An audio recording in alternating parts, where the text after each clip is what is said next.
हरे कृष्णा।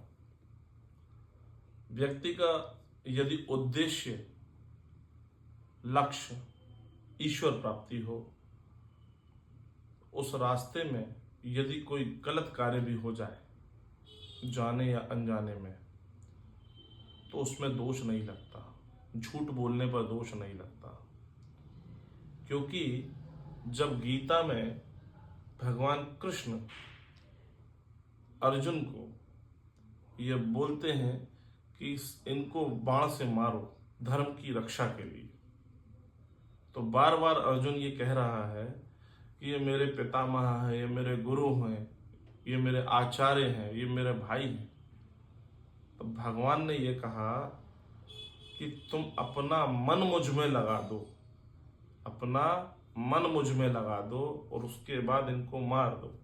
क्योंकि जब तुम्हारा मन मेरे साथ रहेगा तो तुम्हें उसका कोई दोष नहीं रहेगा।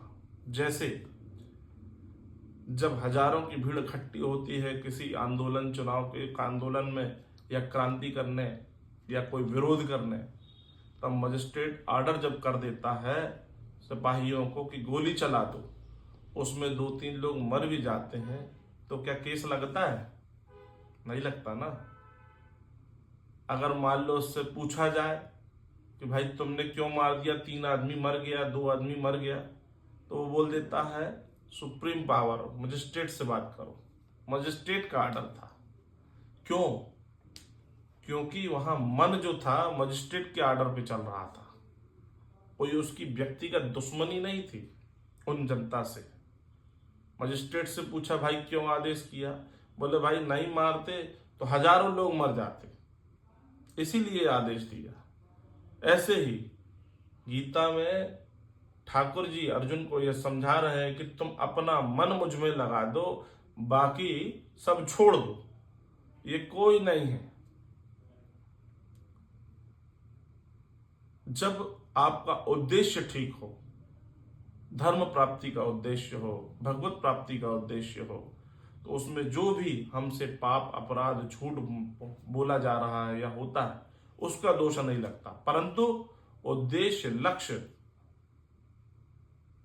ईश्वर की प्राप्ति हो, यदि आपका उद्देश्य सही है तो रास्ते में आने वाली कोई भी कठिनाइयां या कोई भी पाप या अपराध आपका दोषी नहीं बनाते। एक बार एक डाकू था, जंगल में रहता था, हजारों कत्ल किए उसने, लोगों को लूटा मारा। उस जंगल से निकलना लोग भय खाने लगे रहे। एक साधु महात्मा को पता नहीं था, तो चले जा रहे थे, डाकू आ गया, बोला क्या है तुम्हारे पास? अब साधु महात्मा संत जो रहते हैं वो तो फक्कड़ रहते हैं, बोले कुछ नहीं है। परंतु उनके पास दिव्य ज्ञान था, बहुत दिव्य ज्ञान। उन्होंने पूछा कि ये तुम क्यों कर रहे हो? बोला कि ये मैं अपने लालन पालन, अपने खाने पीने की व्यवस्था, इन सब चीज़ों को लूटने में मुझे आनंद प्राप्त होता है। बोले ये कोई आनंद है? कितने लोगों को लूट चुके? बोला हजारों, कईयों का मर्डर कर चुका हूं, हत्या कर चुका हूं। बोले आनंद प्राप्त हुआ? विचार करने लगा, बिनु सत्संग विवेक ना हुई। सत्संग होने लगा ना, वार्तालाप हुई, विवेक जागृत होने लगा।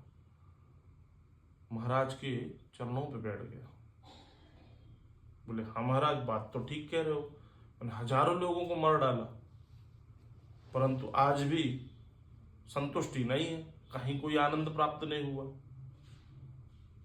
फिर सत्संग हुआ, उपदेश दिया, ज्ञान दिया।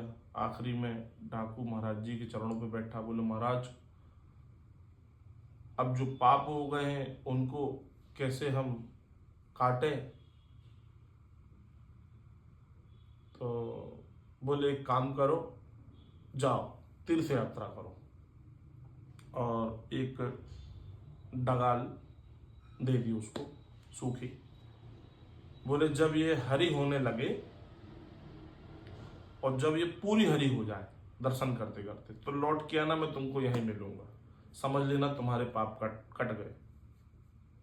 बोला ठीक है, लेके चला डगाल सूखी वाली।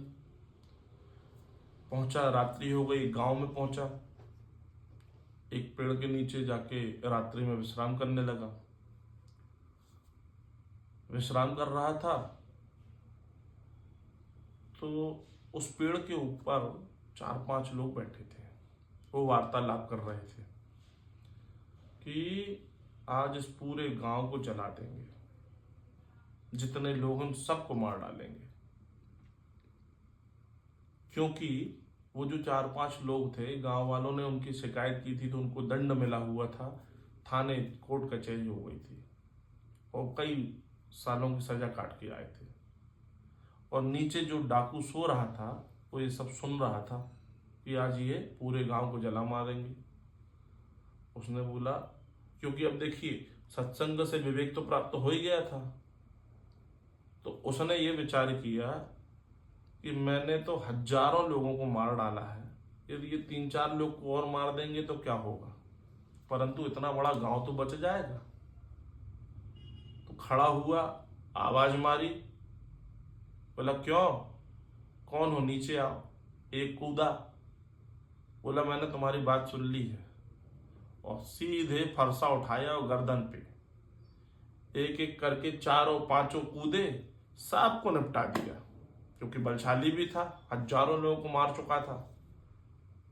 जैसे ही सोने के लिए आया, उन 4-5 को खत्म किया। जैसे ही सोने आया तो जहां लेटा था बाजू में वो डगाल रखी थी, हरी हो गई। उठाया, बोले ये तो डगाल ही हरी हो गई।